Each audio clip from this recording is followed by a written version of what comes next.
Ayer sábado tuve la oportunidad de colaborar con unos videos en el programa de Daisy Balmajo en Telemundo 51.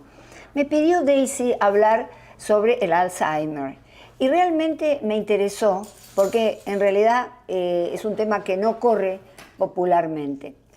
De modo que dije, amerita esto una extensión, una charla, una conferencia, para que estemos interiorizados de los aspectos psicológicos, de la conducta, de las emociones, de las personas que tienen Alzheimer y de sus cuidadores. Por lo tanto, el título de hoy es Enfermedad de Alzheimer, síntomas psicológicos y conductuales. No nos vamos a enfocar, lógicamente, en el terreno de la neurología, porque eso le corresponde, le compete a un médico neurólogo. Pero sí vamos a hablar de estos aspectos psicológicos y conductuales que notablemente, vamos a ver, se pueden presentar ad latere, es decir, junto con la enfermedad en los primeros estadios, en los estadios medianos o ya, por supuesto, en el estadio agudo. ¿Qué es el Alzheimer en principio? El Alzheimer es una enfermedad neurodegenerativa. ¿Qué quiere decir? Neuro viene de neuronas, que son las células de nuestro cerebro. Entonces, las células de nuestro cerebro, las neuronas, se degeneran, ¿verdad? Se achican, se deterioran por acción de esta enfermedad, hasta que finalmente quedan completamente inactivas. La enfermedad de Alzheimer puede detectarse 10 años antes o quizá 20 años antes de la aparición de síntomas mediante estos estudios, biomarcadores que se detectan en sangre, biomarcadores de las sustancias que corroen las células, MRI con emisión de positrones, que es un tipo de MRI con video particular, punción lumbar y también pruebas genéticas. Claro, todo esto, ¿verdad?, que estamos viendo ahí es muy caro.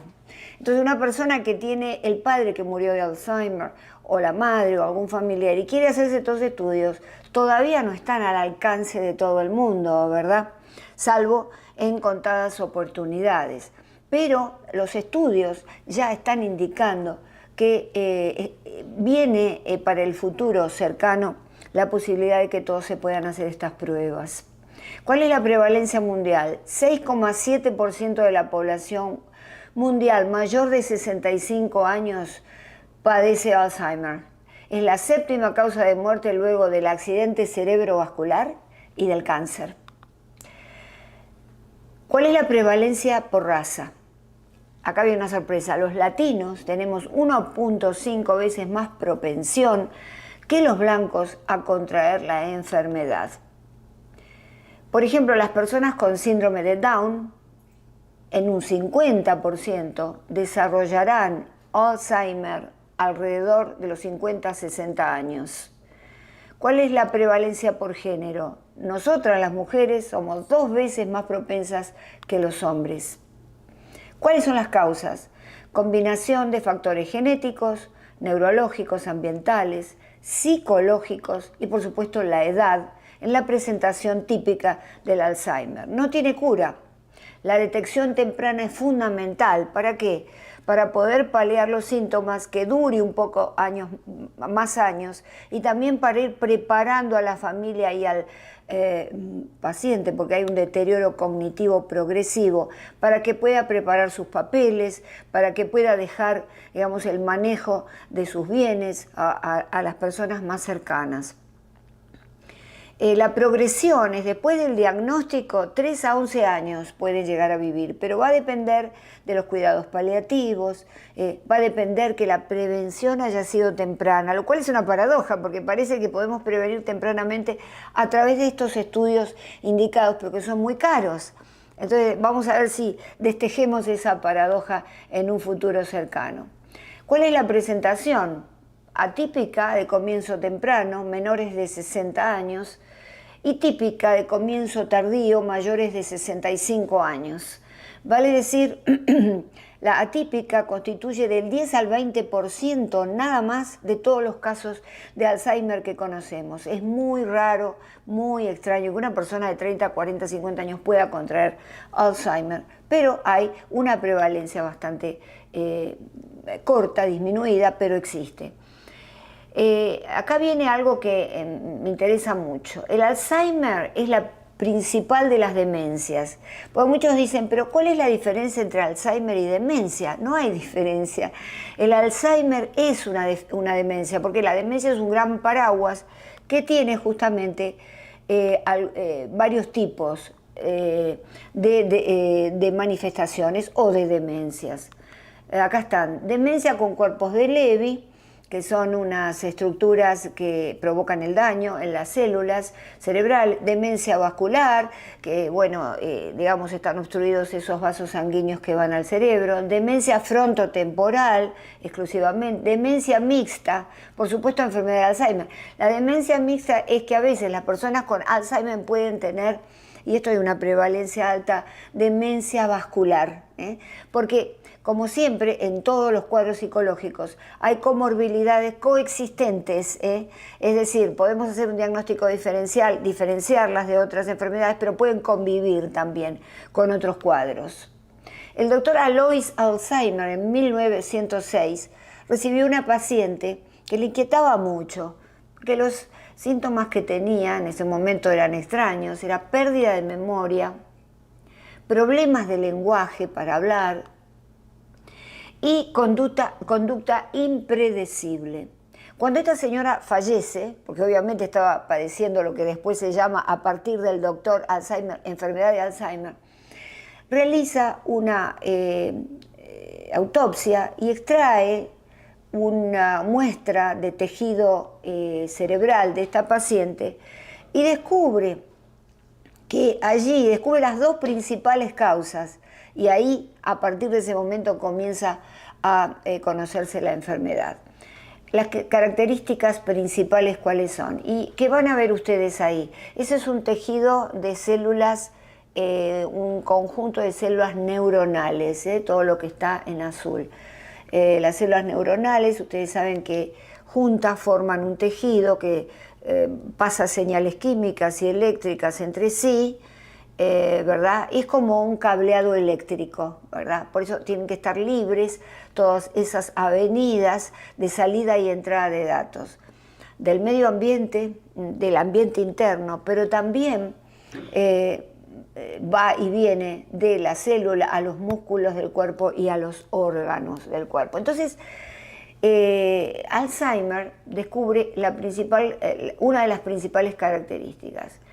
Ocurre que hay, y descubre en ese tejido, aglomeraciones de placas que hoy se llaman amiloides, que es una sustancia viscosa que se pega, como ustedes ven acá, lo blanco, se pega a los axones, a las dendritas, que forman parte de la célula, el cuerpo de la célula neuronal. Y una maraña de fibras enredadas que hoy conocemos como ovillos de Tau.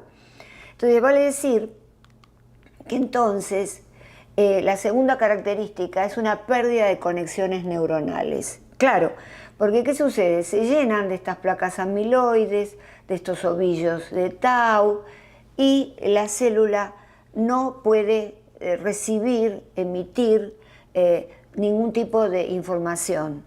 Es, para decirlo de una manera simple, popular, digamos, porque esto es un video de divulgación popular, es como el óxido, como el óxido en un cableado eléctrico que de pronto va deteriorando todas las avenidas de distribución, de envío de señales.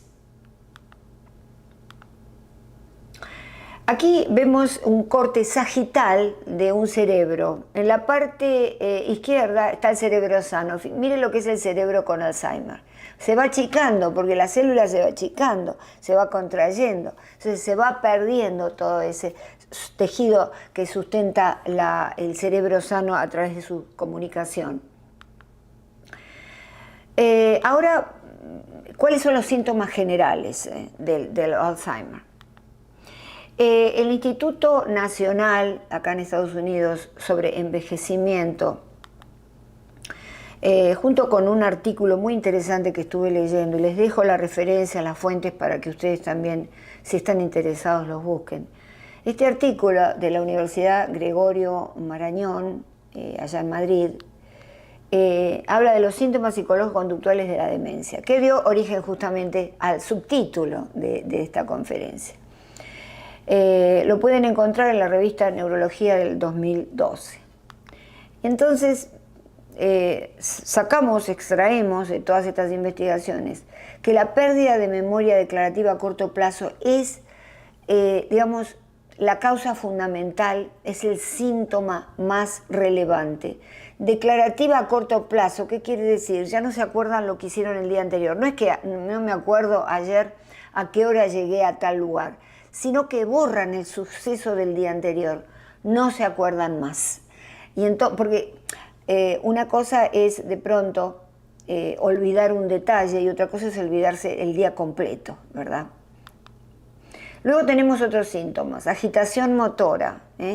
Hay una agitación motora que lo lleva a una inquietud constante que puede ser leve, moderada o muy grave. Deambulación, de día y de noche deambulan, van y vienen, van y vienen. Por eso es muy importante, si ustedes están cuidando a un ser querido con Alzheimer, cerrar las puertas, poner alarmas, porque seguramente a la noche van a abrir la puerta y van a salir a deambular. Cambios de humor repentinos. Están muy, muy contentos, bien, y de pronto se ponen a gritar. Anedonia, falta de placer en las actividades que antes le gustaban. Le gustaba mucho jugar al ajedrez, ya no le interesa más. O salir a caminar, no quiere saber nada. Disminución del olfato. Esto no es algo que a simple vista o en el comienzo de la enfermedad pueda detectarse, sino en estadios posteriores. Mioclonias. La mioclonia, ustedes todos la conocemos porque se llama mioclonia del sueño, que no es esta exactamente de enfermedad de Alzheimer. Cuando nos acostamos y antes de dormir, a veces hay unos espasmos, y digamos, como si fuese una especie de golpe epiléptico y nos despertamos, es como una preparación del cuerpo, se llaman mioclonias del sueño. Pero el paciente con Alzheimer tiene mioclonias durante el día. Grandes espasmos que pueden parecer epilepsia. Por eso, si esto es el primer síntoma que aparece unido a la pérdida de memoria, vayamos urgente al médico clínico, que le hará las derivaciones correspondientes al médico neurólogo. Con el tiempo y en estadios agudos hay una pérdida de aseo personal. Una persona que antes se arreglaba, una mujer que se ocupaba de eso, ya no se ocupa más, está sucio, no se baña. Apatía, es decir, esa apatía es una energía muy, muy baja. Si era una persona con una gran energía y ahora está con esta apatía producto de la enfermedad. Lentitud, antes hacían tareas en 1 hora, ahora toma 2 horas. Falta de concentración, no pueden concentrarse, por eso es realmente un problema laboral, porque son personas que ya en estos estadios con estos síntomas no pueden trabajar. Crisis convulsiva, solamente el 10 al 15% de la población de Alzheimer, que era un 6,7, pueden llegar a tener crisis convulsivas, no son lo habitual. Celotipia, una persona que nunca sintió celos y de golpe empieza a decir a los hijos, me está engañando, tu papá me engaña, tu mamá me engaña. Entonces, esto tiene que ver con el síntoma que sigue, que son delirios y alucinaciones. El enfermo de Alzheimer puede tener delirios, es decir, por ejemplo, un delirio celotípico es eso, ¿no? Toda una formación de una creencia que en realidad es una mentira, ¿no? Que lo están engañando. Las alucinaciones pueden ser visuales, auditivas, táctiles, como en cualquier psicosis. Vocalizaciones, gruñen, hablan, parece que dicen cosas mientras van deambulando. Confusión en tiempo y lugar, no saben dónde están, no saben a qué hora tienen que ir aquí, allá, ¿verdad? Problemas de comunicación. Ustedes están hablando con la persona que padece Alzheimer y de golpe le sigue la conversación, pero en un momento se detiene y está tratando, y uno ve que está buscando algo, está buscando la palabra que se olvidó. Claro, ustedes me dirán, todos nos olvidamos de palabras cuando hablamos, es cierto, pero la diferencia con Alzheimer es que nosotros recuperamos esa palabra olvidada, ¿eh? Si nosotros nos olvidamos de, no sé, la palabra casa, ya viene, decía un famoso neurólogo, Fuentes, el doctor Manes de Argentina. Ya va a venir y después aparece la palabra. Pero el Alzheimer perdió la palabra y jamás la va a recuperar. Porque hay una pérdida patológica, lógicamente, de la memoria. Dificultad para realizar tareas diarias por razones obvias, o completarlas. Empiezan algo y lo dejan. Y conductas perturbadoras. Las conductas perturbadoras son las responsables del 50% de las hospitalizaciones, porque son las más tremendas de tolerar, porque no olvidemos que el paciente de Alzheimer necesita ser cuidado por un cuidador que pueda ser la familia, un familiar, un hijo, un esposo, o un hermano, o un cuidador profesional en el hogar o si no en la hospitalización. Generalmente estas conductas perturbadoras, ¿cuáles son? Vagan constantemente, día y noche, tienen inquietud, gritan, arrojan cosas, golpean, realizan al cuidador preguntas incesantes y no paran nunca, tienen insomnio, llanto frecuente e interrumpen el trabajo si están hospitalizados o si están en la casa, el trabajo que están haciendo los cuidadores. Es muy penoso, ¿verdad? Entonces el 50% de los ingresos justamente se produce por estas conductas perturbadoras. Factores de riesgo en especial para los latinos, porque habíamos hablado que los latinos tenemos 1.5 propensión a contraer esta enfermedad. Diabetes, hábitos de sueño, parece ser que son mucho más influyentes, digamos, en los latinos. Contaminación del aire, genes y biomarcadores, a pesar de que los genes y los biomarcadores son menores en la población latina, pero llama mucho la atención que siendo genes y biomarcadores menores en la población latina, sean más propensos a contraer la enfermedad. Por eso es que se está pensando que hay factores epigenéticos, es decir, factores que están por encima de la genética que lo producen. Hipertensión y riesgo cardiovascular.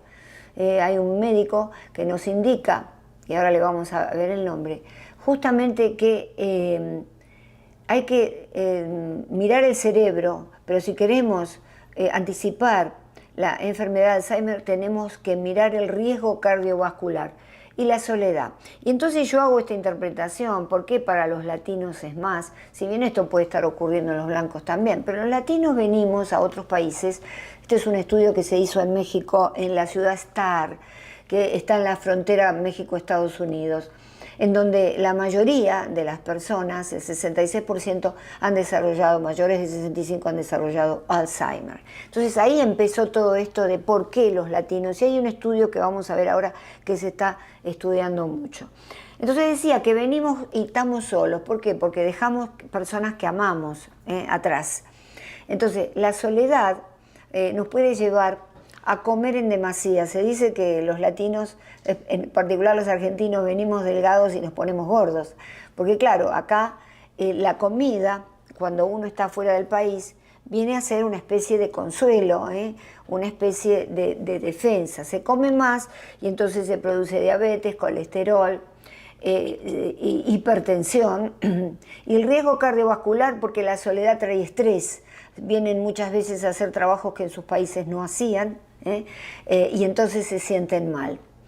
Y los hábitos de sueño, claro, se duerme menos. Cuando tenemos un problema, cuando estamos extrañando a alguien, se duerme menos. En esta cultura americana también se duerme menos porque estamos en la sociedad del cansancio y del rendimiento, y entonces también dormimos menos, pero atención, que eso es un factor importante a tener en cuenta. Esto lo extrajimos de un artículo del doctor Eliezer Masliab, director de la División de Neurociencias del National Institute on Aging, ¿verdad? Que él es el que de alguna manera está favoreciendo estos estudios. Y el estudio se llama Sol Inca. estudio de investigación en ciencias neurocognitivas del envejecimiento para la población latina. Y fíjese qué interesante, esto se realiza en la Universidad de California, San Diego, y ha recibido esta universidad 24.5 millones de dólares para seguir estudiando todo esto, porque aunque parezca mentira, conocemos a la perfección todos los aspectos tecnológicos y los aspectos superficiales, pero no conocemos en profundidad el tema del Alzheimer. ¿Y por qué sobre todo impacta más en los latinos? Entonces, con ese dinero se están emprendiendo ya investigaciones de mayor cuantía. ¿Cuáles son los síntomas psicológicos y conductuales de la demencia? Acá está. Los síntomas psicológicos y conductuales se dan en todas las clases de demencia que habíamos visto al comienzo. Es decir, y el Alzheimer, al ser una demencia, se dan también estos síntomas. El International Psychogeriatric Association, es decir, la Asociación Psicogeriátrica Internacional, Better Mental Health for Older People, de Estados Unidos desde ya, agrupa y descubre y estudia estos síntomas conductuales y psicológicos que se pegan, que se desarrollan sobre el cuadro de Alzheimer, ¿verdad? Y sus características primarias. Y saben que se puede desarrollar al principio en el cuadro intermedio o en la parte más grave. Y entonces, a través de esta sigla se conoce SPCD, síntomas psicológico-conductuales de la demencia. Estos síndromes son altamente prevalentes, atención, aparecen casi siempre. Los síntomas psicológicos son depresión, ansiedad, psicosis. Habíamos hablado de alucinaciones y delirios, ¿verdad? Un síntoma de la psicosis. Conductuales, es decir, de la conducta. Agresividad, desinhibición, se pueden poner desnudos en medio de una fiesta. Hiperactividad motora, es que no pueden parar, de mover su cuerpo, de hacer preguntas, de ir y venir, ¿verdad? Entonces ellos le dan mucha importancia a estos factores. La conjunción de ambos factores nos da hiperfagia. ¿Qué es la hiperfagia? Es comer en exceso, comer y comer y comer y comer. Conductas estereotipadas, que quiere decir, por ejemplo, bueno, los tics son conductas estereotipadas, pero en el tic la persona, si quiere, puede tratar de evitarlo. En este caso no hay posibilidades. Las estereotipias son ya sea movimientos determinados que pueden hacer, ir y venir, amacarse, ¿verdad? Incontinencia emocional, que la incontinencia emocional se llama afectividad pseudovulvar. ¿Por qué? Porque puede haber un tumor sin ser Alzheimer en el bulbo raquídeo, en la parte del cerebelo, el bulbo raquídeo, y entonces provocar esta incontinencia emocional o afecto pseudovulvar. ¿Qué quiere decir este? Estas personas, por ejemplo, están en medio de un funeral y comienzan a reírse histéricamente. Nadie los puede parar. Si uno les cuenta un chiste que es muy divertido, comienzan a llorar amargamente a los gritos y no pueden parar. Es decir, que esa incontinencia emocional es completamente patológica, sin duda, porque también se puede ser incontinente emocional, pero si hay una situación risueña, reírse, y si hay algo trágico, digamos, llorar. Trastorno del sueño REM. No entran en la fase de sueño REM, que es la Rapid Eye Movement, que es donde soñamos y donde comenzamos a desintoxicar el cerebro, y es la fase más importante. Tienen trastornos en el sueño REM. Los problemas físicos, por ejemplo, el dolor físico, la disnea, la retención urinaria, es decir, falta de, en la disnea de oxígeno, retención urinaria, estreñimiento, abuso físico, pueden exacerbar los síntomas conductuales y psicológicos. Si internamos, hospitalizamos a un pariente y resulta que tiene este dolor, no lo sabe expresar porque ha perdido sus funciones cognitivas de pensamiento, tiene una retención urinaria, le hace sentir muy mal, pues hace pis encima, estreñimiento. Abuso físico, porque a veces los dejan solos, a veces los tratan muy mal, ¿verdad? Porque vamos a ver, y no es justificado desde ya, pero lo difícil que es luchar con un paciente con Alzheimer. Entonces, estos síntomas conductuales y psicológicos hay que poder, de alguna manera, encontrarle un tratamiento, paliarlos. Acá tenemos el mismo artículo que yo les había mencionado, que lo encuentran en la revista Neurología 12, mencionando las fuentes, porque a veces en mi canal de YouTube me piden las fuentes. Causas del síndrome psicológico y conductual. En la mayoría de los casos, estos síndromes aparecen como resultado de una interacción compleja de factores biológicos, psicológicos, sociales y ambientales que actúan ya, pero sobre un organismo biológicamente predispuesto. ¿Cuáles son los paliativos para mejorar los síntomas? Primero, el contacto táctil, el abrazo, el masaje y la música que le guste. Entonces, eso de acariciar a la persona 2 veces por semana, que pueda alguien hacerle masajes físicos y escuchar en lo posible música agradable o la música que le guste. Reducir la luz y los ruidos excesivos, porque ellos ya están en una especie de hiperactividad nerviosa. Si no tenemos más remedio y hay que alojarlos en residencias especiales, que estas residencias sean pequeñas, con habitaciones individuales, con menor número de pacientes, ¿verdad? Para que no se genere un caos. Todo esto se ha descubierto que mejora la ansiedad, la agitación, la agresividad, la deambulación y las vocalizaciones. Estas vocalizaciones, ustedes recuerdan, esto de gruñir, inclusive de repetir palabras que no se comprenden. ¿Cuáles son las conductas a evitar por parte del cuidador? Atención, ahora incluimos el cuidador porque resulta que el cuidador es una persona que sufre mucho, porque hay que tolerar toda esta invasión de síntomas terribles que presenta el Alzheimer. Y sobre todo porque en el caso que sea un familiar está sufriendo porque ve el deterioro inexorable de esa persona. Pero aunque sea profesional de la atención de Alzheimer, también lo sufren. Primero, no hay que prestar atención a la conducta agitada, porque son como los niños. Cuando se ponen agitados y se ponen nerviosos, lo peor que podemos hacer es, no te pongas nervioso. Es decir, hay que dejarlo, porque si no estamos reforzando esa conducta. Sabe la persona y lo intuye, porque evidentemente no lo puede analizar o razonar, que si gritan así de esa manera, pues ellos van a recibir atención inmediata. No preguntar lo mismo reiteradamente para que lo recuerde. Y la pastilla la tomó, y dónde está, y cómo se siente, y necesita algo. Es decir, tenemos que ser moderados con eso. Trato paternalista, no son nuestros hijos, ¿verdad? No imponerle cosas, ahora vas a hacer tal cosa. Trato autoritario, bueno, es más o menos la imposición. Conducta infantilizante, tratarlo como si fueran niños. En muchos sentidos pueden llegar a parecer los niños, pero no lo son. Exasperarse o ignorarlo es lo peor que podemos hacer, porque nos ponemos a la altura de él. Ellos gritan, nosotros gritamos, o si no, ellos gritan, nosotros lo ignoramos. Esto me interesó mucho y me gustó. Pautas para comunicarse con una persona con demencia. Hacer preguntas sencillas. ¿Querés la blusa blanca o la amarilla?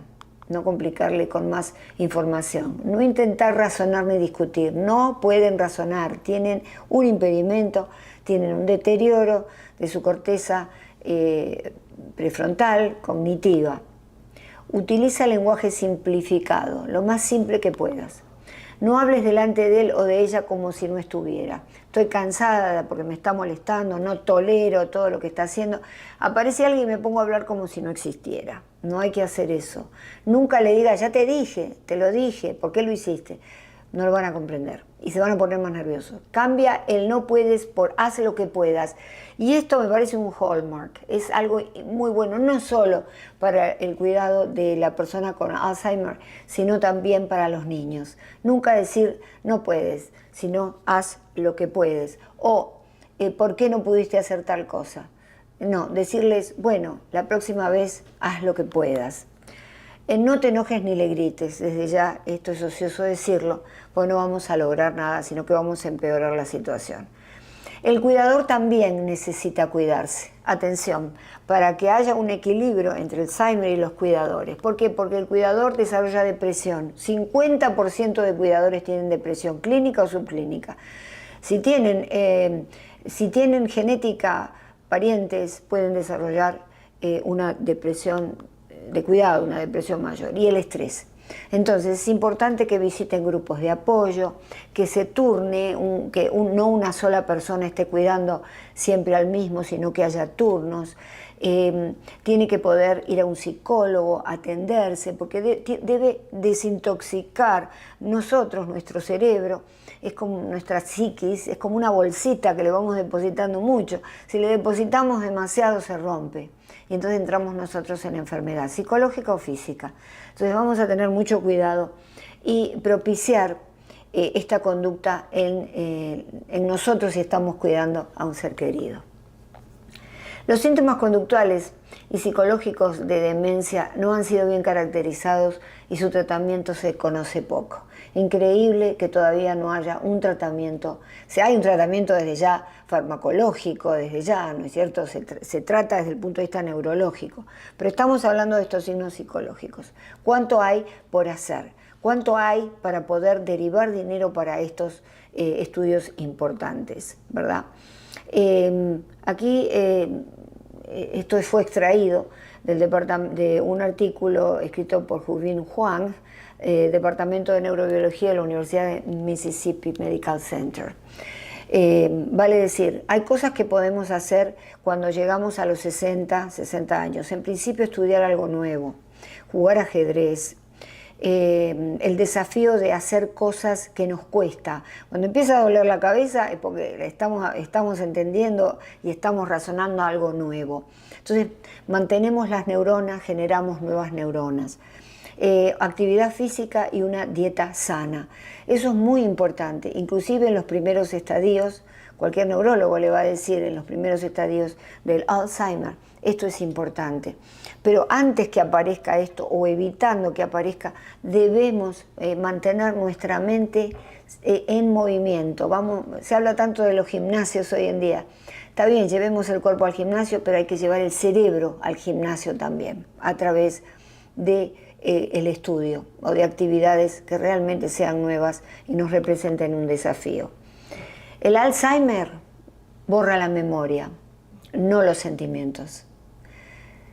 Y les hablo a ustedes si tienen un paciente o un ser querido con esta tremenda enfermedad. Ha perdido la memoria, no te conoce más, no sabe quién eres, y a lo mejor eres su hija, su hijo, su padre, ya no sabe. Pero los sentimientos no los pierde nunca. Vale decir que lo puedes hacer sentir mejor con tus caricias, con tu escucha, no importa, hay que tolerar las cosas que pueda decir, si tiene a lo mejor momentos de lucidez, estar ahí, tomarle la mano, hablarle y decirle que lo seguimos amando y lo seguimos queriendo como siempre. Eso ayuda muchísimo y es una de las consejos que yo daría para iniciar este camino a un desconocido hacia el tratamiento de los síntomas psicológicos y conductuales del Alzheimer. Espero que esta conferencia haya sido de utilidad para ustedes.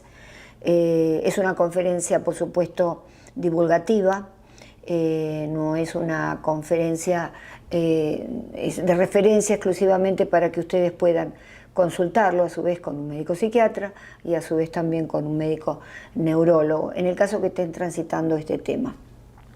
Los espero la próxima semana y como siempre les digo, cuídense, amen a los seres que quieren, a los seres a su alrededor. Cuiden y ámense a ustedes mismos. Hasta la próxima.